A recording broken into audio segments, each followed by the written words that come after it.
ومحبوبه مخبرا وآمرا إن الله وملائكته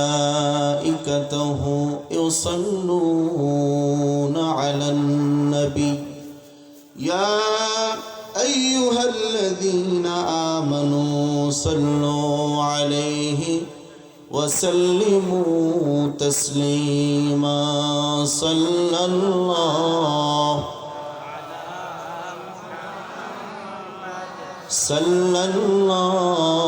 عليه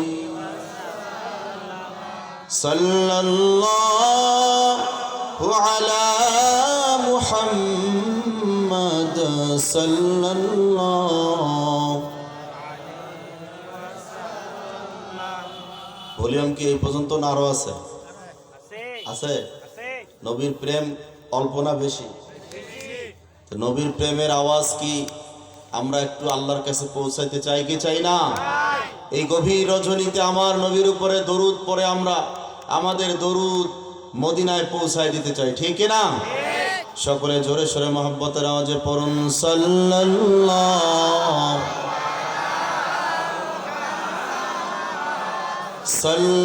সাল্লাল্লাহু আলাইহি ওয়াসাল্লাম সাল্লাল্লাহু আলা মুহাম্মদ সাল্লাল্লাহু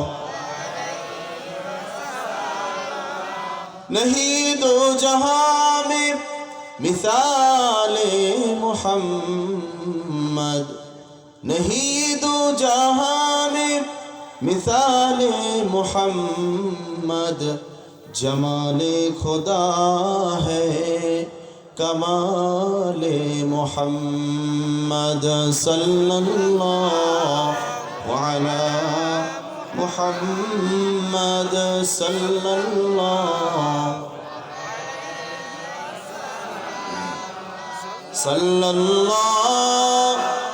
अला मुहम्मद सल्लल्लाहु अलैहि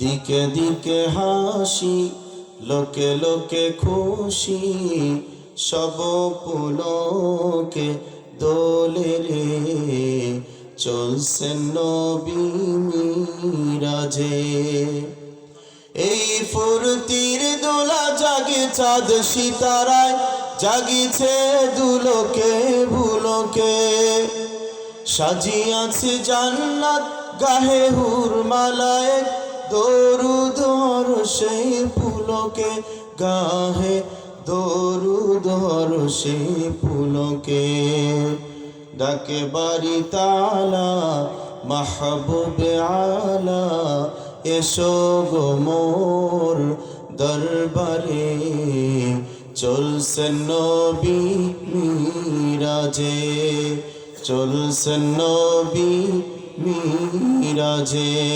সাল্লাল্লাহু सल्लल्लाहु अलैहि सल्लल्लाहु अला मुहम्मद सल्लल्लाहु अलैहि ला इलाहा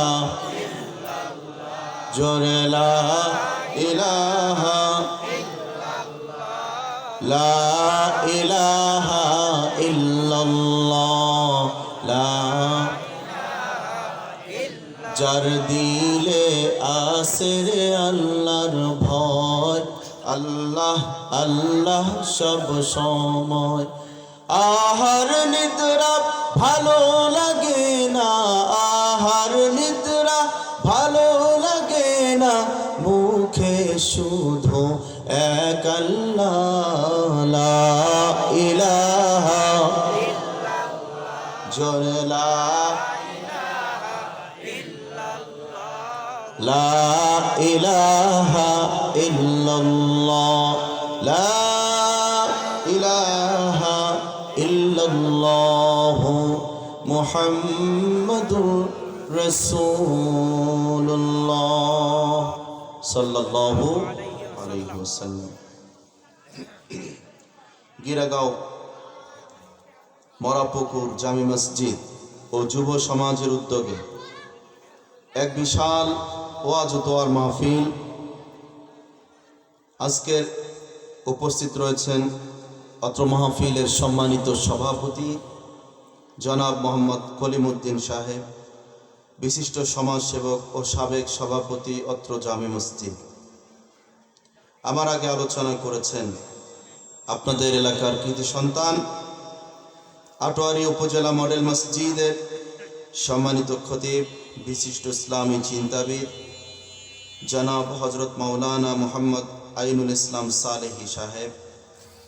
এর আগেও আলোচনা করেছেন হজরত মাওলানা মোহাম্মদ মুখলিসুর রহমান, খাদেম আটোয়ারী উপজেলা মডেল মসজিদ ও খতিব গিরাগাঁও মরাপুকুর জামি মসজিদ আটোয়ারী পঞ্চগড়। প্রধান অতিথি জনাব মোহাম্মদ আবু তাহের দুলাল এবং এছাড়াও বিশেষ অতিথি অনেকেই রয়েছেন। আমার স্টেজে উপবিষ্ট আছেন জাতির শ্রেষ্ঠ সন্তান আলেম ওলামাগণ, বিভিন্ন এলাকা থেকে ছুটে আসা কোরআন প্রেমিক, রাসূল প্রেমিক, আল্লাহওয়ালা, দিনদার, মুত্তাকি, পরহেজগার ভাইয়েরা, পর্দার অন্তরালে অবস্থানরত আমার শ্রদ্ধা মা ও বোনেরা, সকলের প্রতি আবারও আমি জান্নাতের সম্ভাষণ আপনাদের উদ্দেশ্যে জ্ঞাপন করছি। আসসালামু আলাইকুম ওয়া রাহমাতুল্লাহি ওয়া বারাকাতুহু।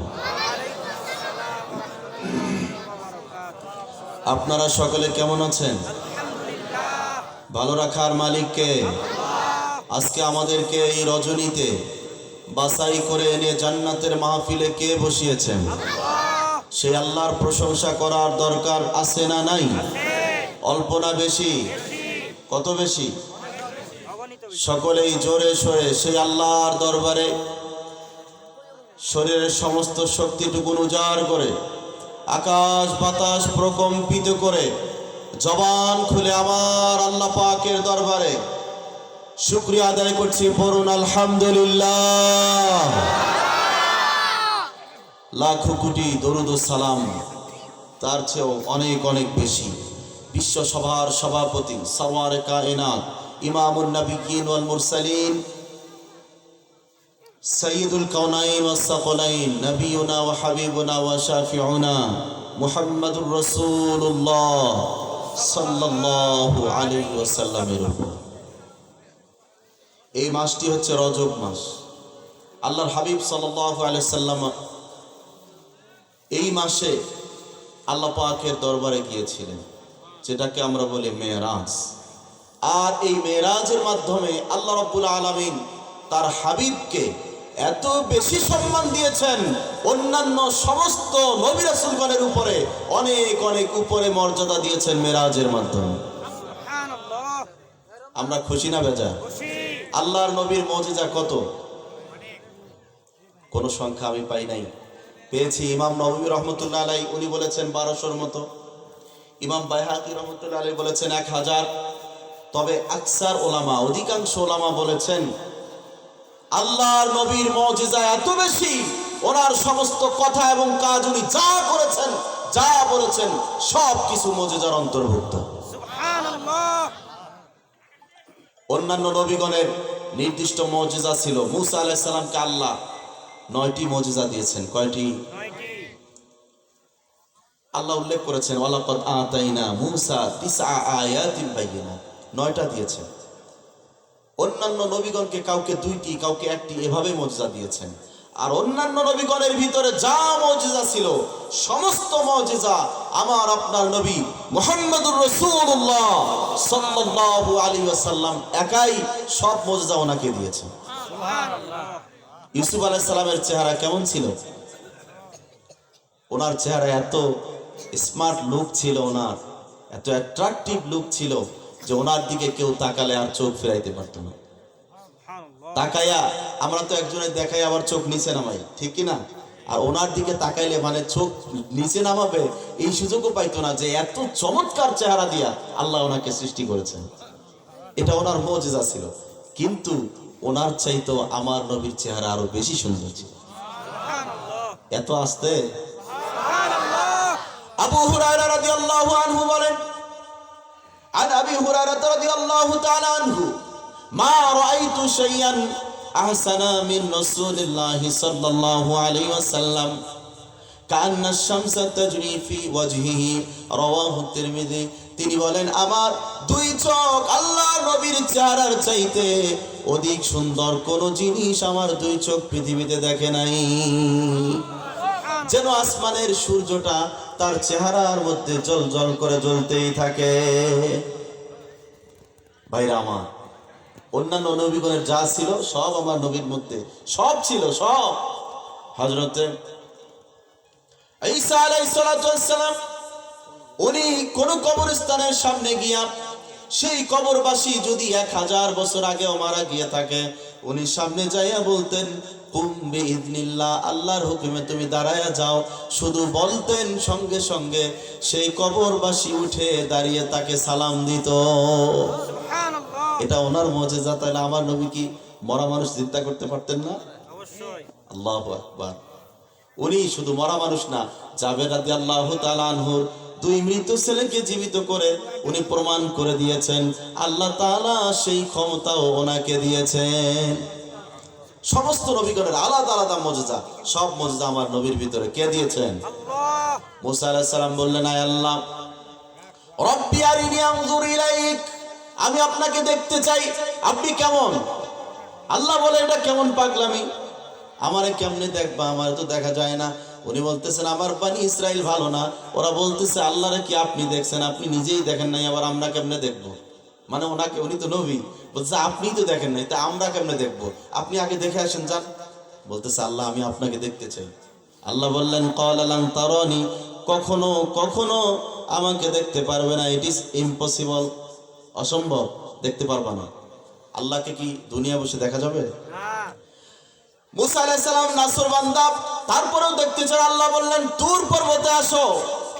তুর পর্বতে হাজির হলেন। আল্লাহ রাব্বুল আলামিন ৭০,০০০ নূরের পর্দার ভিতর দিয়া একটু নূরের তাজাল্লি তুর পর্বতে দেওয়ার সঙ্গে সঙ্গে তুর পর্বত পুরো ছাই হয়ে গেল। দেখতে পারছেন? দেখতেই পারলেন না, উনি অজ্ঞান হয়ে পড়ে গেলেন। ওনার যখন হুঁশ ফিরল, উনি বললেন, আয় আল্লাহ, আসলে আপনাকে দেখা সম্ভব, কিন্তু আমার আপনার নবীকে আল্লাহ পাক বলছেন, আপনার স্থান দুনিয়ায় নয়, আমি কেন আপনাকে দুনিয়ায় আপনার সাথে কথা বলবো? মুসা তো তুর পর্বতে গিয়ে দেখতে চেয়েছে, আর আমি আল্লাহ আপনাকে দুনিয়ায় দেখা দিতে চাই না। দুনিয়া থেকে 7 আসমান পার করাইয়া আমার আরশে আজিমে এনে আমার সামনে বসাইয়া আমি আল্লাহ আপনার সাথে সরাসরি কথা বলতে চাই। সুবহানাল্লাহ। আমাদের নবীর দাম আছে না নাই? কম না বেশি? আমার নবীর দাম যত বেশি, আমাদেরও দাম তত বেশি, ঠিক কিনা? কারণ আমার নবী যার যত দামি, উম্মতও তার তেমন দামি, ঠিক কিনা? সুতরাং আল্লাহ নবী সাল্লাল্লাহু আলাইহি সাল্লাম, ওনাকে আল্লাহ এই মুজিজাটা দিয়া ওনাকে অনেক অনেক অনেক সম্মানিত করেছেন। মসজিদুল হারাম মানে হচ্ছে কাবা শরীফ, ওখান থেকে মসজিদুল আকসা পর্যন্ত এতটুকুন যে রাত্রিবেলায় ভ্রমণ করলেন। আল্লাহ নবী সাল্লাল্লাহু আলাইহি সাল্লাম ইশার নামাজ আদায় করেছেন কাবা শরীফের চত্বরে। হাতিমে কাবা, যারা হজে গিয়েছেন, এখানে হাজি সাহেবগণ আছেন না? হ্যাঁ, আপনারা যারা হজে গিয়েছেন, কাবা শরীফের পাশে একটি অংশ চিহ্নিত করা আছে। আপনারা তাওয়াফ করেছেন মূলত শুধু কাবা শরীফের পাশেই নয়, ওই অংশটা সহ করা লাগছে। ওই জায়গাটা, যে অংশটা, ওটাকে বলে হাতিমে কাবা, ওটাও কাবা শরীফের অংশ ছিল। তো ওই হাতিমে কাবায় নবী সাল্লাল্লাহু আলাইহি ওয়াসাল্লাম নামাজ আদায় করে একটু বিশ্রাম নিচ্ছেন এমন সময়, তবে তার আগে একটা ঘটনা ঘটেছে। রাসূল সাল্লাল্লাহু আলাইহি ওয়াসাল্লামকে কেন আল্লাহ মেরাজে নেবেন, তার তো একটা প্রেক্ষাপটও ছিল। সেই প্রেক্ষাপট হলো ওনার মনটা খারাপ। আল্লাহর নবীর মতো এতিম পাওয়া যায় না, পৃথিবীতে এতিম হয়।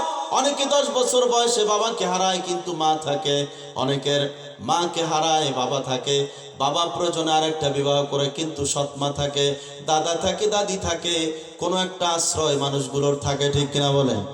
আমার নবীজিকে আল্লাহ রাব্বুল আলামিন, উনি যখন ওনার মায়ের গর্ভে 6 মাস বয়স, বাবা দুনিয়ায় নাই, দুনিয়ায় যখন আসলেন, আসার পরে মাত্র 6 বছরের মাথায় তার মাকেও হারালেন, দাদার দায়িত্বে গেলেন। 2 বছর পর 8 বছর বয়সে দাদাকেও হারালেন, কেউ নাই। দায়িত্ব নিলেন চাচা আবু তালিব। কে? এই আবু তালিব, ওনার চাচা। ইনি ইন্তেকাল করেছেন রজব মাসে। এই মাস এখন কোন মাস? রজব মাস। এরপরে কোনটা? তারপরে কোনটা? রমজান পর্যন্ত আমাদের হায়াত আল্লাহ দেখ, এটা আমরা চাই কি চাই না? তাহলে কি দোয়া করতে হবে? আল্লাহুম্মা বারিক লানা ফি রজব ওয়া শাবানা ওয়া বাল্লিগনা রমাদান। কারণ আরো এই রজবের পরে শাবান, তারপরে রমজান। রমজান পর্যন্ত আমার হায়াত আছে না নাই এটা আমি জানি, কিন্তু জীবনে একটি রমজান পাওয়া মানে আপনার জীবনের সব গুনাহগুলো মাফ করে নেওয়ার বড় সুযোগ। এটা আমরা চাই কি চাই না? নাকি আবার রমজানের সময় গ্যাস্ট্রিক বাড়বে? অনেকের বাড়ে, রোজা রাখে না। হ্যাঁ, এমনি পান টান খাইয়া টাইয়া একসাথে রোজার মধ্যে পানও খায়, খাইয়া মুখ মোছে। হুজুর দেখে মনে করে দাগ টাক থাকলে হুজুর টের পাবে, মুখ মোছে। কি রে ভাই, রোজা রাখেন নাই? হুজুর গ্যাস্ট্রিক। ওনার আর কোনো সময় গ্যাস্ট্রিক নেই, রোজার সময় গ্যাস্ট্রিক আছে না নাই? আটোয়ারিতে নাই মনে হয় এরকম। হ্যাঁ, কি বললেন আপনারা? এলাকায় আছে। আর কিছু পুরুষ আবার রমজান মাসে পর্দা শুরু করে দেয়। পর্দা করে মহিলারা, ওনারা আবার রমজান মাসে পর্দা করে, পর্দার ভিতরে বসে কাম সারায়। আস্তাগফিরুল্লাহ। ভাইরা আমার, এই রজব মাসে ওনার চাচা আবু তালিব হারালেন। ওনার একটা আশ্রয়, শেল্টার। উনি হারানোর পর মন একটু খারাপ। কিছুদিন পর ওনার প্রিয়তমা স্ত্রী, যিনি তাকে ছায়ার মতো আশ্রয় দিয়েছেন, পাশে ছিলেন, সম্পদ সব উজাড় করে দিয়েছেন, জীবন কোরবান করে দিয়েছেন, প্রিয়তমা স্ত্রী খাদিজাতুল কুবরা রাদিয়াল্লাহু তাআলা আনহা, তিনিও রজব মাসে দুনিয়া থেকে বিদায় নিলেন। কত প্রিয়তমা স্ত্রী ছিলেন।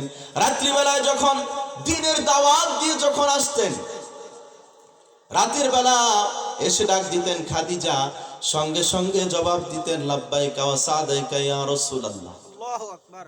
এরকম একদিন না, 2 দিন না, কয়েকদিন। আল্লাহ নবী বলেন, খাদিজা রে, এত রাত্রি বেলা এসে প্রত্যেক রাতেই ডাক দেই, একবারের বেশি ডাক দেওয়া লাগে না, তুমি কি ঘুমাও না? খাদিজা রাদিয়াল্লাহু তাআলা আনহা বলেন, ইয়া রাসূলুল্লাহ, আপনি যখন দিনের প্রচারে বের হয়ে যান, আমি খাদিজা সর্বদা চিন্তা করি আমার স্বামীর উপরে না জানি কেউ আক্রমণ করে বসে, না জানি কোনো ক্ষতি হয়ে যায়। আর যদি এত রাত্রিতে এসে আমি খাদিজাকে ডাক দেয়, সঙ্গে সঙ্গে দরজাটা না খুলে দিতে পারি, আমার স্বামীর কষ্ট হবে। সুতরাং আমার স্বামীর কষ্ট দিতে চাই না, আমি সারা রাত দরজার পাশে দাঁড়িয়ে থাকি। আল্লাহু আকবার। আমাদের বউরা কি এরকম? একটু আটোয়ারিতে বাজার টাজার করে একদিন একটু টেস্ট করে 12টার সময় যাইয়েন তো, যাইয়া দরজা ভাঙিয়ে ফেলাবেন, তা ঘুম থেকে উঠবে না।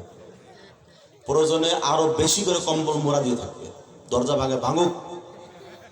এত ডাকতেছেন, উনি কিন্তু ঘুম ভাঙছেও না, তাও জব দেয় না। মরাটা 12টার সময় আসলো কি জন্য? কাম সারছে। অনেকক্ষণ ডাকার পরে আপনি তো অসহায় ভিক্ষুকের মতো দরজার সামনে। শোনা দরকার আছে মহিলাদের, ঠিক কিনা বলেন? স্বামীদেরকে কষ্ট দেয় না? দেয়। হ্যাঁ, আপনি তো ভিক্ষুকের মতো কি করবেন, আর কই আর যাবেন এই রাতে? গন্ত ঘরে তো ঢোকা লাগবে, তাও ডাকতে আসে না। আরে কুলসুমের মা, ওডো ওডো। কুলসুমের মা, দেখো কত বাজার আনছি। তো তোর কিসের বাজার মাজার? 12টার সময় আসলেন কে? ওনার ঘুম ভাঙাইছেন কে? ওনার মাথা খুব গরম। এরপরে কোনো মতে যদি উঠছেও, উঠে যেয়ে দরজা খুলে দিয়ে, মুখটা তো মনে করেন খুব কালা, কোনো কথা টথা নাই, সোজা করতেছে, ওই পাশে পানি আছে, ভাত আছে, ওখানে নিয়ে খাও। উনি যায় আসতে আবার ঘুম। বোঝেন নাই? স্বামী তো মনে করেন খুব দেখতেছে যে অবস্থা খারাপ, রাগ বর্তমানে 80 ডিগ্রির উপরে। এই জন্য ইনি কোনো মতে যাইয়া ওই পাশে টেবিলের ওখানে যাইয়া গ্লাসে পানি ঢালে, তাও আসতে, যদি কোনো মতে শব্দ টব্দ হয় আবার ওঠে কিনা।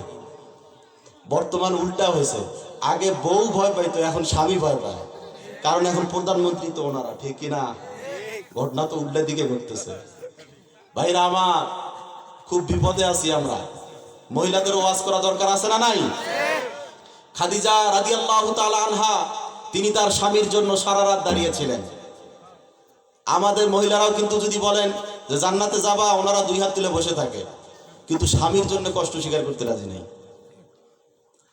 এই জন্য খাদিজা রাদিয়াল্লাহু তাআলা আনহা জীবন দিয়ে ভালোবেসেছেন রাসূল সাল্লাল্লাহু আলাইহি ওয়াসাল্লামকে। এই স্ত্রী বিদায় হয়ে গেলেন, একদিকে চাচা আর একদিকে প্রিয়তমা স্ত্রী, দুইজনের বিয়োগ বেদনায় মনটা বড় খারাপ। কিন্তু কিছু করার নাই, কারণ হায়াত মউত কার কাছে? আল্লাহর কাছে। আবার চোখের সামনে আমার বাবা মুমূর্ষ অবস্থায় উনি দুনিয়া থেকে চলে যাবেন, আমি সন্তান আরো 2টা-5টা সন্তান পাশে বসা আছি। বলেন তো আমার বাবাকে আমি আটকাইতে পারবো কিনা?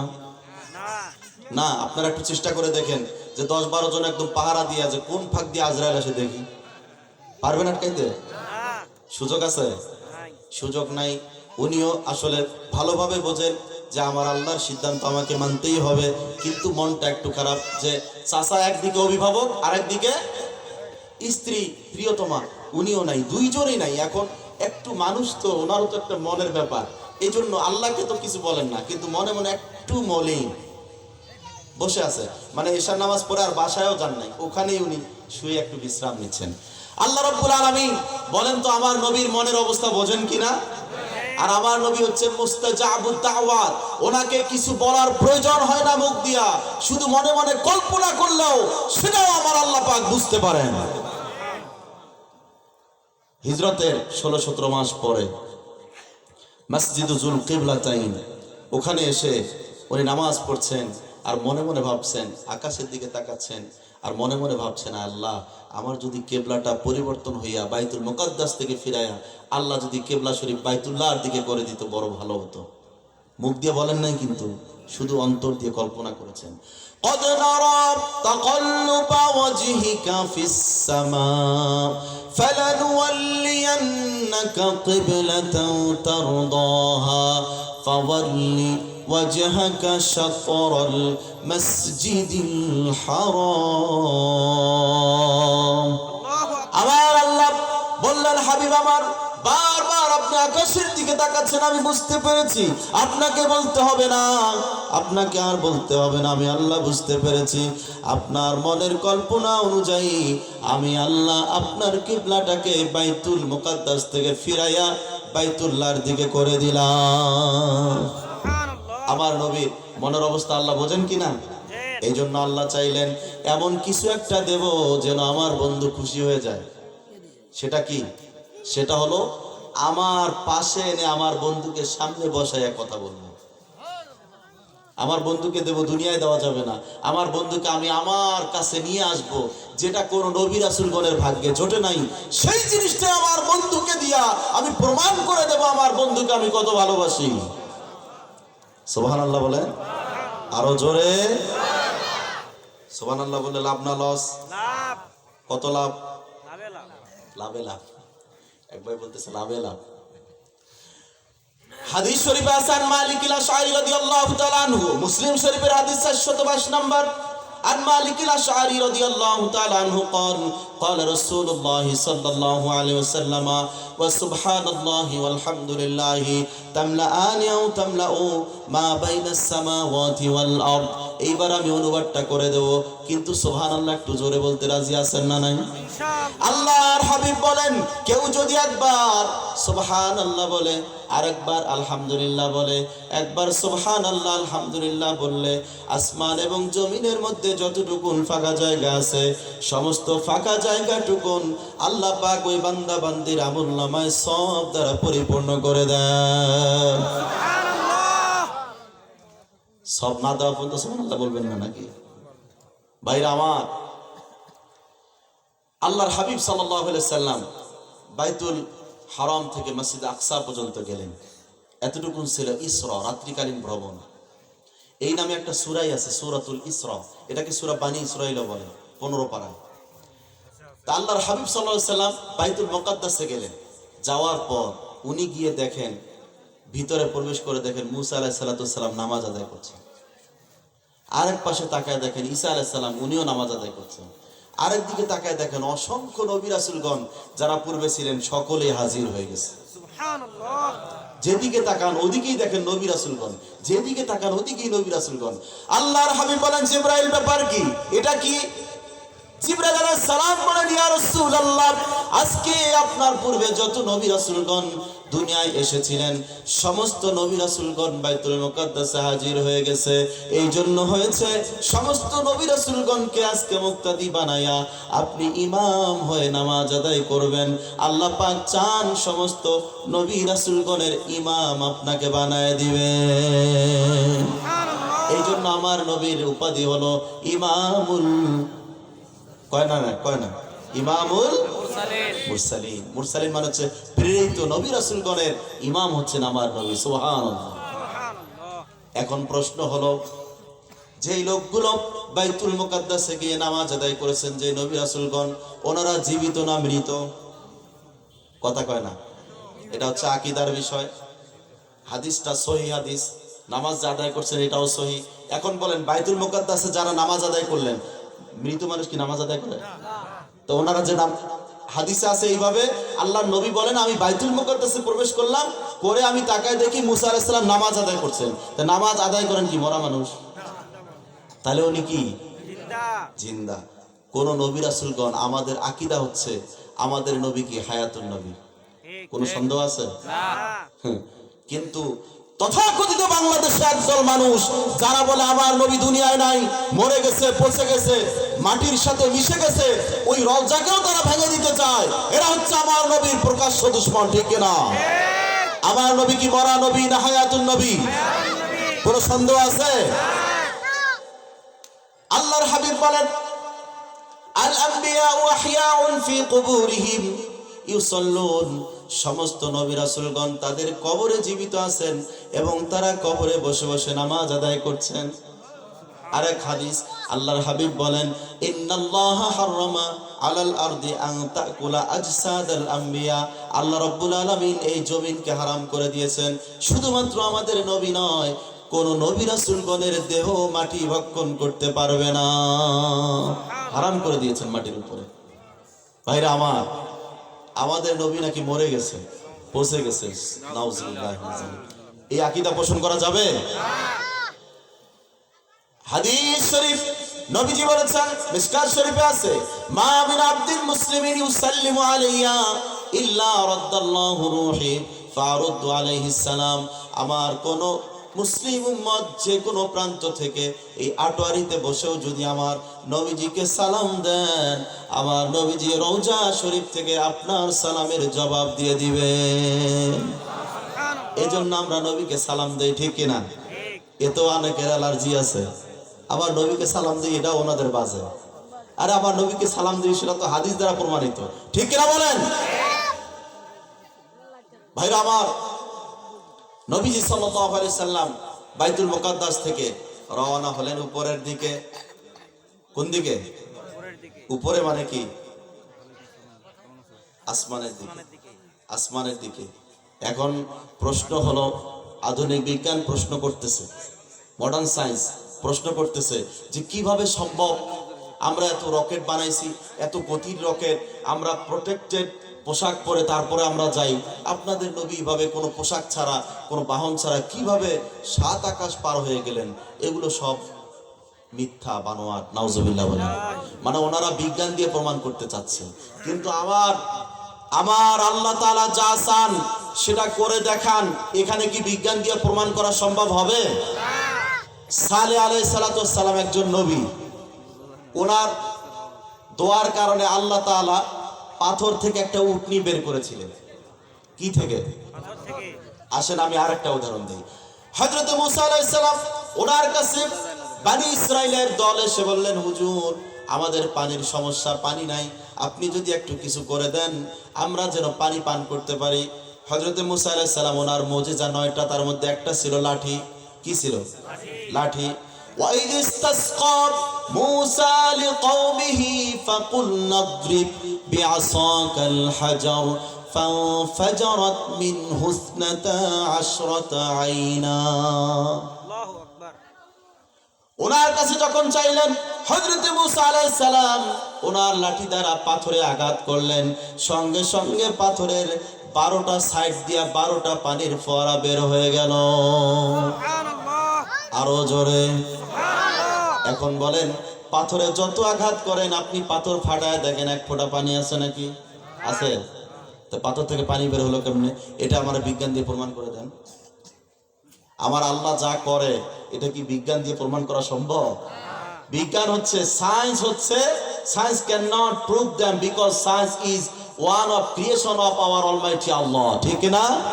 সায়েন্স, বিজ্ঞানও তো আমার আল্লাহর একটা সৃষ্টি দিয়ে আমার স্রষ্টার ব্যাপার আপনি প্রমাণ করতে চান, কত বড় অসভ্যতা। ঠিক কিনা বলেন? ওরা বলতেছে কিভাবে সম্ভব? আর এরকম আরো অনেক তো ঘটনা আছে। হযরত ইব্রাহিম আলাইহিস সালাম ওনাকে কোথায় দেওয়া হয়েছিল? আগুনে। আগুন কি কারোর সাথে খাতির করে? আপনাদের সাথে করে নাকি? আচ্ছা, আমি নাই হুজুর মানুষ, বক্তা মানুষ, ঠিক আছে হুজুর, বক্তা হুজুর, আপনার একটু আগুন ধরা দিয়ে আপনি হাতটা দিয়ে দেখেন তো আগুন আপনার সাথে খাতির করে কিনা। করবে? আমি হাত দেবো ভুলেও?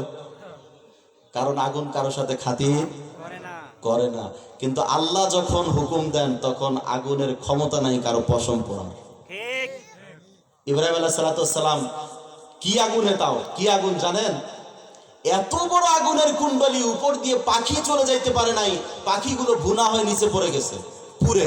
তাহলে বোঝেন যে আগুনটা কম না বেশি? সেই আগুনে ইব্রাহিম আলাইহিস সালাম। আমাদের বিজ্ঞান কি বলবে? আগুন জ্বললে মানুষ পুড়বেই, ঠিক কিনা? আর আমার আল্লাহ বলতেছেন না না, এটা হচ্ছে তোমার ধারণা। আর আমার আল্লাহর হুকুম ছাড়া পৃথিবীর কোনো গাছের পাতাও লড়ে না, এমনকি আগুনের ক্ষমতা নাই আমি আল্লাহ যদি হুকুম না দেই কারো কোনো পশমও পড়ার। ঠিক কিনা বলেন? ইন্নামা আমরুহু ইযা আরাদা শাইআন আন ইয়াকুলা লাহু কুন ফায়াকুন। আল্লাহ রাব্বুল আলামিন বলেন, যখন তিনি কোনো কিছু করার ইচ্ছা করেন শুধু বলেন কুন, হয়ে যাও, সঙ্গে সঙ্গে সেটা হয়ে যায়। সুবহানাল্লাহ। আল্লাহ বললেন, কুল্লা ইয়া নারু কুনি বারদান ওয়া সালামান আলা ইব্রাহিম। আল্লাহ বললেন, হে আগুন, তুমি ইব্রাহিমের উপরে কি হয়ে যাও? আরামদায়ক ঠান্ডা হয়ে যাও। সুবহানাল্লাহ বলেন। ভাইরা আমার, বিজ্ঞান দিয়ে প্রমাণ করা যাবে? বিজ্ঞানের জায়গায় আমার আল্লাহ যে অপার কুদরত ঘটায় দেন, মুজিজা, সেটা আপনার বিজ্ঞান ওখানে কাজ করবে না। ঠিক কিনা বলেন? বোরাক নিয়ে রওনা। এই যে বোরাক, এই বোরাকটা বারকুন থেকে উৎপত্তি। বোরাকের গতি এত বেশি, এই মধ্যাকর্ষণ শক্তি পার হওয়ার জন্য একটা যানবাহনের কমপক্ষে সেকেন্ডে 7 মাইল যাইতে হবে। কয় মাইল? 7 মাইল। আর বোরাকের গতি এত বেশি, এই বোরাকের পা একবার দিলে আপনার চোখ দিয়া দেখলে যত দূর যায়, এর এক পা দিলে ঠিক তত দূর চলে যায়। গতি কম না বেশি? এখন বলেন, আমরা যে উপরের দিকে তাকাই সূর্যের দিকে, সূর্য কি আমাদের কাছে নাকি? কোন জায়গায়? পঞ্চগড়ে? সূর্য কত দূরে আপনি ভাবতে পারেন?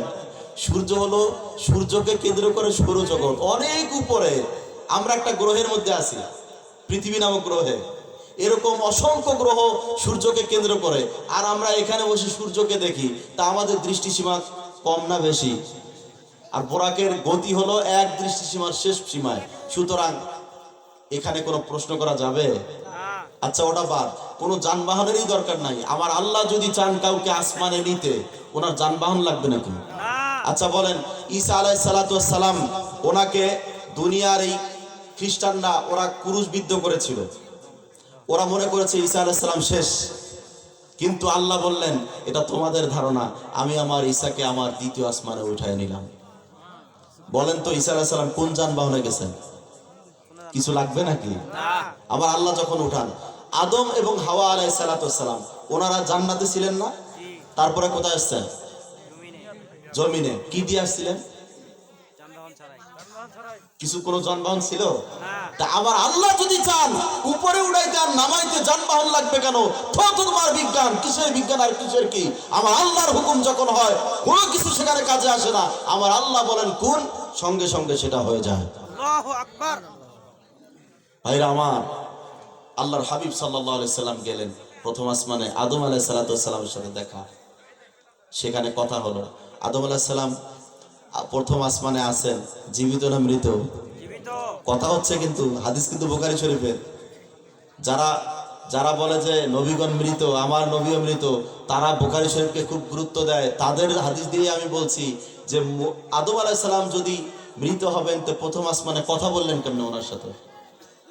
সম্ভব কিভাবে বলেন ভাইরা আমার? আদম আলাইহিস সালামের সাথে কথা হলো, কথা হওয়ার সময়, তবে ওই সময় আদম আলাইহিস সালাম একবার ডান দিকে তাকালেন, আরেকবার বাম দিকে। ডান দিকে তাকায় হাসলেন, কারণ ডান দিকে ছিল জান্নাতি মানুষ, আর বাম দিকে জাহান্নামী মানুষ। আমরা হচ্ছি ডানপন্থী। আমরা কোন পন্থী? আমাদের সব ভালো কাজগুলো কোন দিক দিয়ে করব? ঠিক আছে তো? তো এই জন্য কি ঘুষের টাকা ডান হাত দিয়ে নেবেন? যে হুজুরে তো ওয়াজ করছে ডান ডান, আমরা ডানপন্থীতে ডান দিয়ে শুরু করি। ভালো কাজ করবেন ডান দিয়ে, বিড়িও কি ডান দিয়ে খাবেন নাকি? যে হুজুরে তো ডান হাতের কথা কইছে, তো সুন্নাত, অর্থাৎ আমাদের ইসলামের যত ভালো কাজগুলো আছে সব কোন দিক দিয়ে হবে? ভাত খাবো কোন হাত দিয়া? প্লেটের কোন পাশ থেকে শুরু করব? ডানের এক পাশ থেকে। আমাদের পায়জামা যখন পরবো কোন পাটা আগে দেব? জুতা পরবো কোন পা আগে? মসজিদে প্রবেশ করব কোন পা আগে? আমরা হচ্ছে আসহাবুল ইয়ামিন, আমরা ডানপন্থী। আর যারা ডানপন্থী হবে এবং যাদের ডান কাঁধে আমলনামা আসবে তারাই তো কিয়ামতের দিন সফল কাম, ঠিক কিনা ভাইরা আমার? দ্বিতীয় আসমানে ইয়াহইয়া এবং ঈসা আলাইহিস সালাম দুইজনের সাথে কথা হলো। তৃতীয় আসমানে ইউসুফ আলাইহিস সালাম, চতুর্থ আসমানে ইদ্রিস আলাইহিস সালাম, পঞ্চম আসমানে হারুন আলাইহিস সালাম, ষষ্ঠ আসমানে মুসা আলাইহিস সালাম, সপ্তম আসমানে গিয়ে দেখেন ইব্রাহিম আলাইহিস সালাম। তিনি বাইতুল মামুর, ফেরেশতাদের ইবাদতের ঘর। এটা হচ্ছে ঠিক এখন যে কাবা শরীফ আছে, এই কাবা শরীফ বরাবর সাত আকাশ পার হইয়া, মানে সাত আসমান যেটা, ওখানে ওনাদের এই ইবাদতের ঘরটা আছে। এটা হচ্ছে বাইতুল মামুর। ওখানে প্রত্যেক দিন ৭০,০০০ ফেরেশতা নামাজ আদায় করেন। আর যারা একবার আদায় করেন এরা কিয়ামতের আগে আর কোনো সিরিয়াল পাবেন না। ফেরেশতা তাহলে কম না বেশি? বুঝছেন কি বলছি? মানে একদিন ৭০,০০০ ফেরেশতা নামাজ আদায় করেন, পরে আর কিয়ামত পর্যন্ত ওদের সিরিয়াল আসবে না। পরের দিন আবার আরেক দল, পরের দিন আবার আরেক দল, এইভাবে প্রতিনিয়ত চলতে আছে। সুবহানাল্লাহ। আমরা ইবাদত করলে কি আর না করলে কি, আমার আল্লাহর কি অভাব আছে ইবাদতের? বলেন, ইবাদত করলে আল্লাহর লাভ না, আমাদেরই লাভ, ঠিক না? এখন আল্লাহর হাবিব সাল্লাল্লাহু আলাইহি সাল্লাম চলে গেলেন সিদরাতুল মুনতাহা, সীমান্ত, একবারে সীমান্ত, লাস্ট বর্ডার। ওখানে যাওয়ার পর জিবরাইল আলাইহিস সালাম বলেন, হুজুর আমি তো আর যাইতে পারবো না। কেন? এখান থেকে আমাদের যাওয়া নিষেধ। তাহলে কি হবে? আমি একা যাব কেমনে?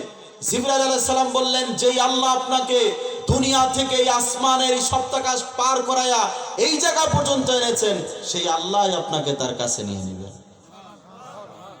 উনি হাঁটা শুরু করলেন। একটু ভয় ভয় তো লাগে। এটা কিন্তু অনেকে অস্বীকার করে যে আরো সে যান নাই। মাদারিজুন নবুওয়াত কিতাবে আছে উনি গিয়েছেন। উনি যাওয়ার পরে একটু হাঁটতেছেন, একটু ভয় ভয় লাগে।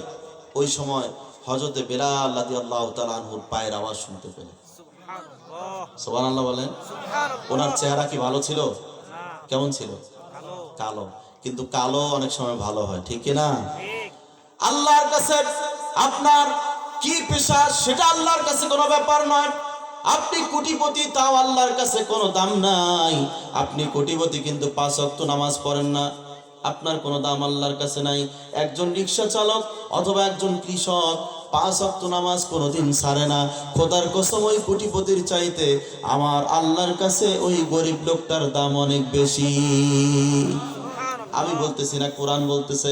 সূরা হুজুরাত ১৩ নম্বর আয়াত, আল্লাহ পাক বলেন, ইন্না আকরামাকুম ইনদাল্লাহি আত্তাকাকুম।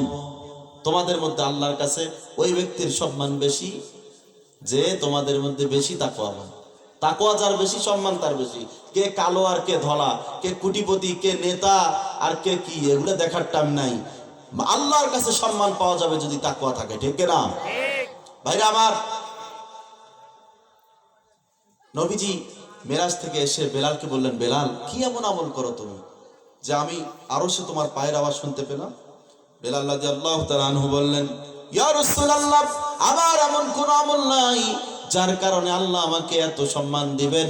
তবে একটা আমল আমি নিয়মিত করি, যখন ওযু চলে যায় সঙ্গে সঙ্গে ওযু করি, আর ওযুর ইহতিমামের জন্য 2 রাকাত নামাজ আদায় করি, যেটাকে আমরা বলি তাহিয়াতুল ওযু। এই নামাজ আমি আদায় করি, আর সব সময় পবিত্র অবস্থায় থাকি। ওযু চলে গেলে এই ওযু করি, এই আমলটা করি। নবীজি বললেন, বেলাল এই আমল তুমি কোনোদিন ছাড়বা না, কারণ আমি আরশে যখন একা একা ছিলাম, ভয় পেয়েছিলাম, সেই আরশে আজিমে তুমি বেলালের পায়ের আওয়াজ শুনতে পেয়েছি। সুবহানাল্লাহ, নারায়ে তাকবীর। সারসিনা দরবার শরীফ, খোঁজবাজার দরবার শরীফ। ভাইরা আমার, আল্লাহর হাবিব সাল্লাল্লাহু আলাইহি সাল্লাম মেহমান। কার মেহমান? আল্লাহর মেহমান। একটু জিকির করি লা ইলাহা লা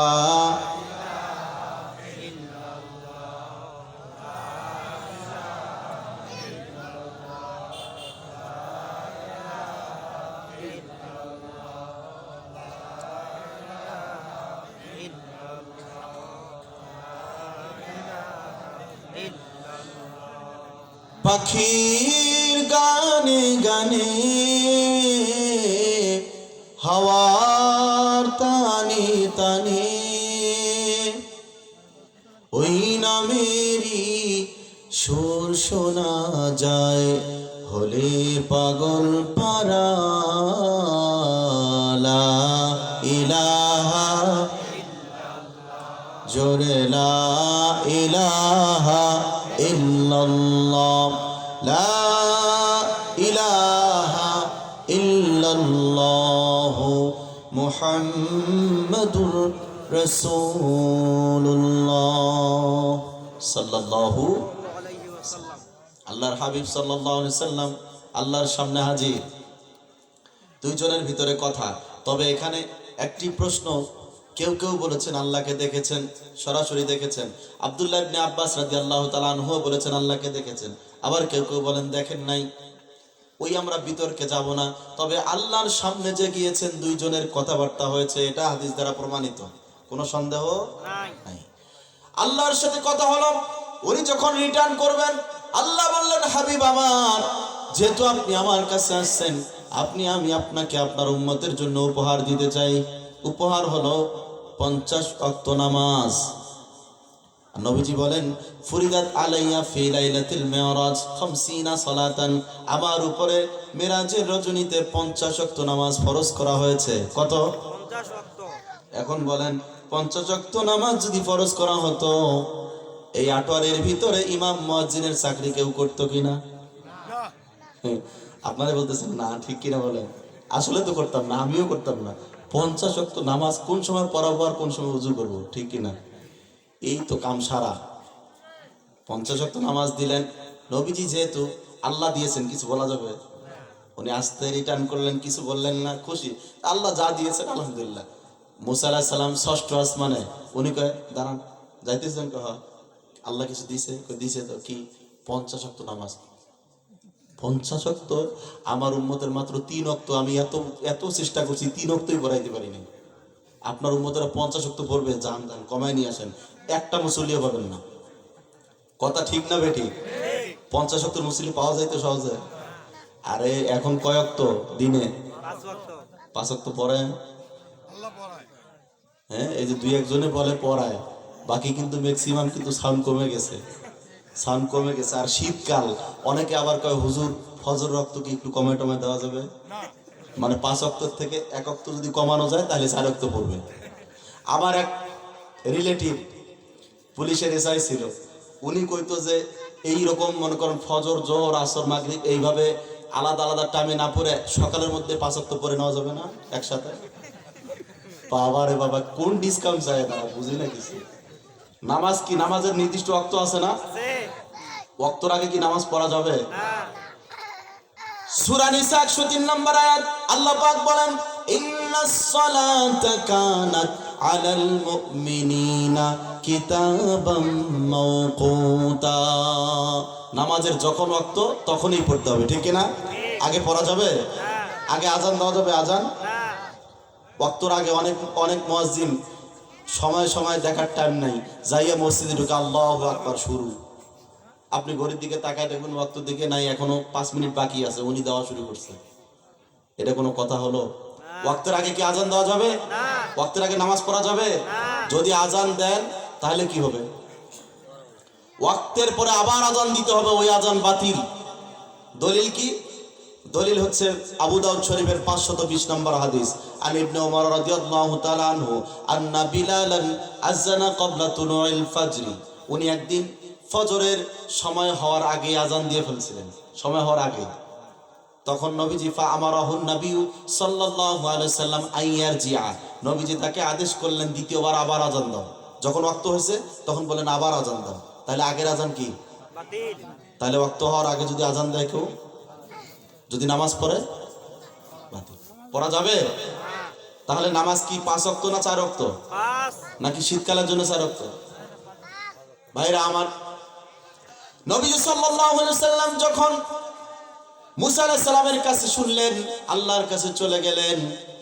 হাদিস শরীফে আছে পরপর কয়েকবার যাওয়ার কারণে এক একবার আল্লাহ 10 বার করে কমায় দিলেন। রক্ষসালাহু কয়বার করে? 10 বার করে কমায় দিলেন। কমতে কমতে যখন সর্বশেষ মাত্র আর 10 ওয়াক্ত, মুসা আলাইহিস সালাম কয় এটাও পড়বে না, আবার যান। আবার গেলেন, আল্লাহ বললেন কমায় দিলাম 50 থেকে একটা শূন্য কেটে দিলে আর কত? 5। এই 5 ওয়াক্ত নামাজ আমি আপনার উম্মতের জন্য দিলাম। আবার চলে আসছেন। মুসা আলাইহিস সালাম তাও মানে না, 5 ওয়াক্ত হবে না, আরো কমান। আবার যান। রাসূলুল্লাহ বলতেছে আমার আর লজ্জা লাগে, আমি আর যাব না। আমার আল্লাহ একটা জিনিস দিতেছে, এতবার কমানো যায়? এই 50 থেকে একটা শূন্য বাদ দিয়ে এখন 5 এ আসছে, আরো কমাইলে থাকবে কত? আমি আর যাব না, আমি এটা মেনে নিলাম। সুবহানাল্লাহ বলেন। কিন্তু মুসা আলাইহিস সালাম আর আমাদের নবীর মধ্যে কথোপকথন হচ্ছে, এটা আল্লাহ দেখেন কিনা? দেখেন কিনা? সব দেখতেছেন ব্যাপারগুলো।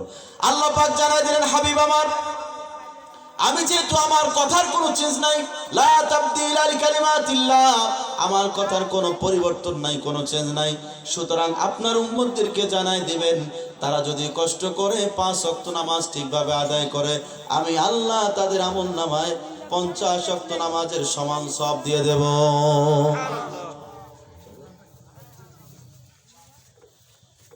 কি নামাজ পড়তে রাজি আছেন? মেরাজ থেকে কি পেয়েছি? এটা সবচেয়ে বড় পাওয়া আমাদের। নামাজের উপকার আছে না নাই? কি উপকার? নামাজ যদি পড়েন আপনার রিজিকের কোনো অভাব আল্লাহ দিবেন না। 5 ওয়াক্ত নামাজ ঠিকভাবে পড়বেন, খোদার কসম আল্লাহ আপনার রিজিকের অভাব কোনোদিন, কি বিশ্বাস করেন নাকি, দিবেন না।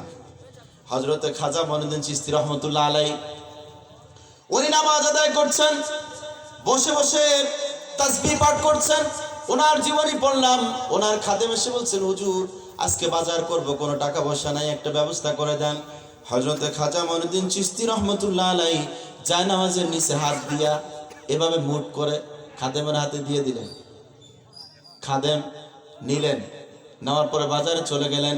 উনি নিজেই বলেছেন, ওনার কোলটা, ওনার কথাটা বয়ে এসেছে। উনি বলেন, আমি বাজারে যাওয়ার পর ওই টাকা দিয়া খরচ করার পরও দেখি আরো টাকা পয়সা আমার হাতে আছে। আমি গিয়ে বললাম, হুজুর আরো টাকা বাঁচছে। উনি বললেন, এই টাকাগুলো জমানোর জন্য নয়, এগুলো এতিম মিসকিনের মাঝে দিয়ে দাও। নামাজ পড়লে রিজিক বাড়ায় দেন কে? এখন মনের মত নামাজের মতো নামাজ যদি হয়, ঠিকভাবে যদি পড়তে পারেন, এখন যদি মনে করেন হুজুর তো ওয়াজ করলো, আজকে রাতের বেলায় যায় নামাজ বিছাইয়া আমিও যাই নামাজের নিচে হাত দিয়ে দেখবো কিছু পাওয়া যায় কিনা। কিরে ভাই, আপনারা টেস্ট করতে গেছি নাকি? তো খাজা মঈনুদ্দিন চিশতি রহমাতুল্লাহ আলাইহি কতটুকুন কনফিডেন্সের জায়গায় গেলে উনি বিশ্বাস করেছেন যে আল্লাহর জন্য আমি ইবাদত করি, সেই আল্লাহ আমার রিজিকের কষ্ট দিবেন না। ওই জায়গাটা আপনি পৌঁছতে পারছেন? তা আপনি জায়নামাজ বিছায়া হাত দিলে মাটি ছাড়া কিছু পাবেন না, কারণ আপনি টেস্ট করতে যায়েন না। সত্যিকারের নামাজ পড়েন, রিজিক বাড়ায় দিবেন কে? আল্লাহ। যুবক ভাইয়েরা, আপনারা সৌন্দর্যের জন্য ব্যস্ত, মানে চেহারা সুন্দর হতেই হবে, কি যে করেন, ফেয়ার অ্যান্ড লাভলি আর বাজারে নাই, সব শেষ আপনাদের জ্বালায়। আর চুলের কাটিং একবার মেসি, একবার নেইমার, একবার ফেইমার, একবার কত কি, মানে কোন কাটিং যে করবেন, কিছুই করা লাগবে না। 5 ওয়াক্ত নামাজ ঠিকভাবে আদায় করেন যুবক ভাইরা, আমি আপনাদেরকে জানাই গেলাম, আপনার চেহারার সৌন্দর্য আগের চাইতে আল্লাহ অনেক অনেক গুণ বাড়ায় দিবে। নামাজি বান্দাদের চেহারা এমনি সুন্দর হয়, ঠিক না? এখন আর কি ফজিলত আছে? মুসলিম শরীফের 440 নম্বর হাদিস, আন আবি হুরায়রা রাদিয়াল্লাহু তাআলা আনহু قال سمعت النبي صلى الله عليه وسلم يقول الصلوات الخمس والجمعة إلى الجمعة والرمضان إلى رمضان مكفرات لما بينهن إذا اجتنب الكبائر। এক পাঁচ ওয়াক্ত নামাজ এর মাঝে যে গ্যাপ আছে, ফাঁকা সময় আছে না, ফজরের থেকে জোহর ফাঁকা সময় আছে না, জোহরের থেকে আসর, আসর থেকে মাগরিব থেকে এশার পরে নাই, এশার পরে আর নাই, মানে ফজরটা উনি বাদ দিতে চাইতেছে। এশার পরে ঘুরে আবার ফজর আসবে না, দ্যাট মিনস 24 আওয়ার্স, মানে 24 ঘন্টা নামাজের ওয়াক্ত ছাড়া বাদ থাকে না। মানে হচ্ছে আপনি ঘুরে ফিরে এক নামাজের পরে আরেক নামাজ, এক নামাজের পরে আরেক নামাজ, পুরা দিনটাই চলে যায়, দিন রাত। সুবহানাল্লাহ বলেন। নবীজি বলেছেন এই 5 ওয়াক্ত নামাজের মাঝে যে গ্যাপ হয়, ওয়াল জুমাতু ইলাল জুমা, এক জুমা থেকে আরেক জুমায় যে গ্যাপ হয়, আর রমাদান ইলা রমাদান, এক রমজান থেকে আরেক রমজানে এক বছরের মধ্যে যে গ্যাপটা আছে, এর মাঝে বান্দারা যত সগীরা গুনাহ করবে, এই গ্যাপের সগীরা গুনাহগুলো আল্লাহ মাফ করে দিবেন। আজকে থেকে নামাজ ধরেন, নামাজ পড়বেন ইনশাআল্লাহ। ভাইরা আমার, নবীজি দুনিয়ায় চলে আসলেন, মেরাজ থেকে চলে আসলেন, আসার পর ভাবলেন এই ঘটনাটা আমি কার কাছে বলবো?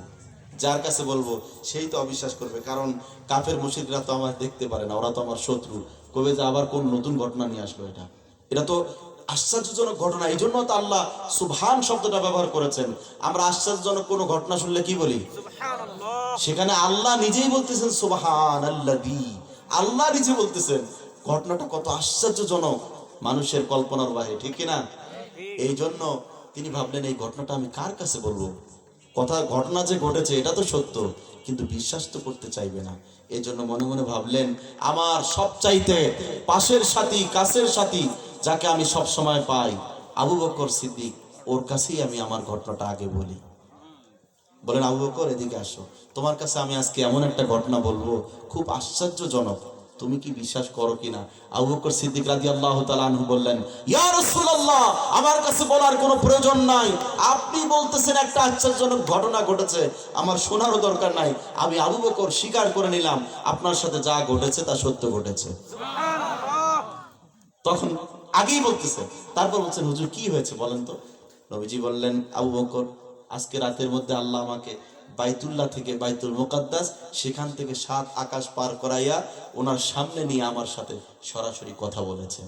আবু বকর সিদ্দিক রাদিয়াল্লাহু তাআলা আনহু বললেন, সাদাকতা ইয়া রাসূলুল্লাহ, আপনি যা যা বলেছেন সব সত্য বলেছেন। সুবহানাল্লাহ। আবু বকর রাদিয়াল্লাহু তাআলা আনহু, ওনার সাথে নবীজি বললেন, আজকে থেকে তুমি সিদ্দিক, সত্যায়নকারী। ওনার সেদিন থেকে উপাধি যুক্ত হলো আবু বকর সিদ্দিক রাদিয়াল্লাহু আনহু। নবীজিরা তো কাছের মানুষ ছিলেন, প্রিয় মানুষ ছিলেন। ওনার মেয়ে আয়েশা রাদিয়াল্লাহু তাআলা আনহা, ওনার কাছে নবীজি বলেন, আয়েশা রে, আসমানের তারার দিকে তাকাও, দেখো তো এগুলো হিসাব করা যায় কিনা। আপনারা কি কখনো টেস্ট করছেন নাকি? টেস্ট করছেন? হিসাব করা যায়? একদিন একটু চেষ্টা করে দেখেন তো পারেন কিনা। নবীজি বলেন, আয়েশা রে, এই আসমানের তারকা হিসাব করা যায় না।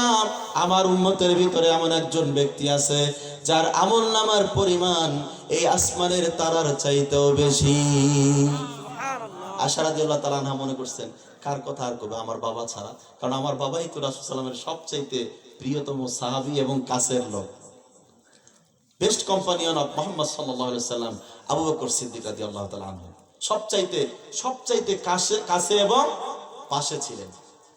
এখন যখনই ওমর রাদিয়াল্লাহু তাআলা আনহুর কথা বলছেন যে সে হলো ওমর, তখন আয়েশা রাদিয়াল্লাহু তাআলা আনহার মনটা একটু খারাপ হয়েছে। এইবার নবীজি বলেন, আয়েশা রে, তোমার বাবা আবু বকর, তার আমলের পরিমাণ এত বেশি, তোমার বাবা আবু বকর আল্লাহর কাছে এত বেশি প্রিয়, তামাম বিশ্বের মানুষগুলোর আমলনামা যদি এক পাল্লায় দেওয়া হয় আর তোমার বাবার আমলনামা যদি আরেক পাল্লায় দেওয়া হয়, তোমার বাবার আমলনামার পাল্লাটা ভারী হয়ে যাবে। আরো জোরে কত কত নেককার বান্দা ছিলেন, নিজের সব কিছু ত্যাগ করেছেন, সব। আমার ভাইরা, যুদ্ধের জন্য মুতার যুদ্ধে আল্লাহর হাবিব সাল্লাল্লাহু আলাইহি সাল্লাম বললেন, কার কি আছে নিয়ে আসো। আবু বকর সিদ্দিক রাদিয়াল্লাহু আনহু ওনার সব তো আগে দিয়েছেন, আর কিছুই নাই। এই জন্য রান্না করার হাড়ি পাতিল যা বাড়িতে ছিল সব নিয়ে হাজির নবীজির সামনে। নবীজি বলেন, আবু বকর, এগুলো তো রান্না করার জিনিসপাতি, এগুলো আনছো কেন? বললেন, হুজুর আপনি চেয়েছেন, আমার কাছে কিছুই নাই। আমি ভাবলাম আমার নবী চাইছে, আমার নবীকে ফেরত দেওয়া যাবে না, এই জন্য বাড়িতে যা ছিল সব কিছু আপনার সামনে হাজির করে দিয়েছি। নবীজি বলেন, আবু বকর, বাড়ির জন্য কি কিছুই রাখো নাই? নবীজি বলার সঙ্গে সঙ্গে আবু বকর বলেন, আমার বাড়ির জন্য, পরিবারের জন্য আল্লাহ এবং তার রাসূলকেই রেখে এসেছি। ভাইরা আমার, আবু বকর সিদ্দিক রাদিয়াল্লাহু তাআলা আনহু বিনা প্রশ্নে বিশ্বাস করে নিলেন। এখন উনি ভাবলেন, আবু বকর সিদ্দিক রাদিয়াল্লাহু তাআলা আনহু ভাবলেন, আমার নবীর এত বড় সম্মান, এত বড় সম্মান, সাত আকাশ পার হয়ে আল্লাহর সাথে কথা বললেন, এটা মানুষকে জানানো দরকার। উনি গিয়ে সবার কাছে বললেন। ওরা বলল যে তুমিও পাগল, তোমার নবীও পাগল, নাউজুবিল্লাহ। ওরা আসলো, এসে বললেন যে আপনি আবু বকরকে যা বলছেন এটা কি সত্য? তিনি বললেন, অবশ্যই সত্য, 100% সত্য, কোনো সন্দেহ নাই। ওরা বলল, তাহলে আমাদেরকে প্রমাণ দিতে হবে। কি প্রমাণ? প্রমাণ হলো যে বাইতুল মুকাদ্দাসে যে আপনি গিয়েছিলেন, সেই বাইতুল মুকাদ্দাসের দরজা আর জানালা কোন পাশে কয়টা, সব আপনাকে বলতে হবে। আচ্ছা বলেন তো, আমরা কোথাও গেলে হিসাব করি এগুলা? কিন্তু এখন ওরা জানতে চাইছে, যদি না বলে তাহলে কি সমস্যা না? এই জন্য আল্লাহর নবী যখনই কোনো সমস্যায় পড়তেন, সমাধান দিতেন কে? একটু চুপচাপ হয়ে আল্লাহর দিকে তাকিয়ে থাকতেন, সঙ্গে সঙ্গে আল্লাহ ওহী নাজিল করে সমাধান দিতেন। এই জায়গায় তিনি বারবার আকাশের দিকে তাকাচ্ছেন, আল্লাহ একটা সমাধান দেন, আল্লাহ একটা সমাধান দেন। সঙ্গে সঙ্গে জিবরাইল আলাইহিস সালাতু ওয়াস সালাম হাজির। আসার পর হাতের মধ্যে বাইতুল মুকাদ্দাসের পিকচারটা হাতে নিয়া এইভাবে ঘুরাইয়া ঘুরাইয়া মুভিং করে দেখান, আর বলেন, হুজুর কোনো চিন্তা করবেন না, আমার হাতে বাইতুল মুকাদ্দাসটা, আমার হাতে পিকচারটা আছে, আমি ঘুরাইয়া দেখাচ্ছি, কোন পাশে কয়টা দরজা, কয়টা জানালা, সব আপনি আমার হাতে দেখে দেখে তাদেরকে জানায়া দেন। ভাইরা আমার, আমরা সর্বশ্রেষ্ঠ রাসূলের উম্মত হতে পেরে খুশি না বেজার? একটু জোরে জোরে জোরে আওয়াজ করে বলেন আলহামদুলিল্লাহ। আমার নবীকে আল্লাহ অনেক সম্মান দিয়েছেন, সেই সাথে আমরাও খুশি, ঠিক না? কারণ আমার নবী এমন নবী, যিনি সর্বপ্রথম জান্নাতের দরজাটা খুলে দিবেন। নবীজি বলেছেন, আনা আউয়ালু মান ইয়াকরাউ বাবাল জান্নাহ, আমি প্রথম ব্যক্তি, যে ব্যক্তি জান্নাতের দরজা খুলে দেব। জান্নাতের দরজা যে নবী খুলবেন, সেই নবীর উম্মতই তো আমরা, ঠিক কিনা বলেন? খুশি না বেজার? বলি আলহামদুলিল্লাহ। ভাইরা আমার, ধৈর্যের সাথে আপনারা এতক্ষণ কষ্ট করেছিলেন, শীতের রাত, আপনারা ধৈর্যের সাথে এতক্ষণ ছিলেন, আলোচনা শুনেছেন, এই জন্য আপনাদেরকে আমি মোবারকবাদ জানাই। আমরা একটু পরে মুনাজাত করে দেব, একটু ধৈর্যের সাথে থাকতে পারবেন ইনশাআল্লাহ? রাসূল সাল্লাল্লাহু আলাইহি সাল্লাম জান্নাতে, ওই মেরাজে গিয়ে জান্নাতে দেখলেন, ওখানে উনি বলেন, ইত্তালাতু ফিল জান্নাতি ফারাআইতু আকসারা আহলিহাল ফুকারা, আমি জান্নাতে গেলাম, সেখানে গিয়ে দেখলাম জান্নাতের মধ্যে সবচাইতে দরিদ্র মানুষ বেশি। কারা বেশি? আমাদের অনেকের অভাবের কারণে মনে মনে কষ্ট, একটু হজেও যাইতে পারি না, একটু এটাও করতে পারি না, দান সদকা করতে পারি না, আছে না এরকম মন খারাপ হয়? কিন্তু আমার নবীজি বলেন, আমি জান্নাতে গিয়ে দেখি সবচাইতে বেশি কে? গরিবরা। গরিবরা আর কষ্ট পাবেন? একটু আপনাদের হাদিস দিয়ে দিলাম। ওয়াত্তালাতু ফিন্নার, আর আমি জাহান্নামে গেলাম, ফারাইতু আকসারা আহলিহান নিসা, আমি সেখানে দেখলাম সবচাইতে বেশি সংখ্যক হলো কারা? নারী। কারা? নারীরা, মহিলারা। কেন কেন তারা জাহান্নামে বেশি? তার কারণটা বুখারী শরীফের 29 নম্বর হাদিসে আল্লাহর হাবিব বলেছেন, ইয়াকফুরনাল আশিরা, তারা স্বামীর অকৃতজ্ঞ হয়। যত কিছু কিনে দেন না কেন, মন ভরানোটা খুব বিপদ, আছে না নাই? যতই কিনে দেন, যত দামি কিনে দেন না কেন, পছন্দ হইতে চায় না, যত কথাই কর। হ্যাঁ, ইয়াকফুরনাল আশিরা, স্বামীর অকৃতজ্ঞ হয়। ওয়াকফুরনাল ইহসান, এবং স্বামী যে কত দয়া করে তাদের প্রতি, কত অনুগ্রহ করে, এগুলোও তারা অনেক সময় ভুলে যায়। ঠিক না ভাইরা আমার? এই জন্য মহিলাদেরকে স্বামীর প্রতি অবশ্যই অনুগত থাকতে হবে। আবার পুরুষরাও স্ত্রীর প্রতি যে দায়িত্ব আছে সেটা আদায় করতে হবে। ঠিক না বলেন? আল্লাহ রাব্বুল আলামিন আমাদেরকে মেরাজুন নবী সাল্লাল্লাহু আলাইহি সাল্লাম থেকে সবচেয়ে যে বড় শিক্ষাটা, সেটা হলো কি? নামাজ।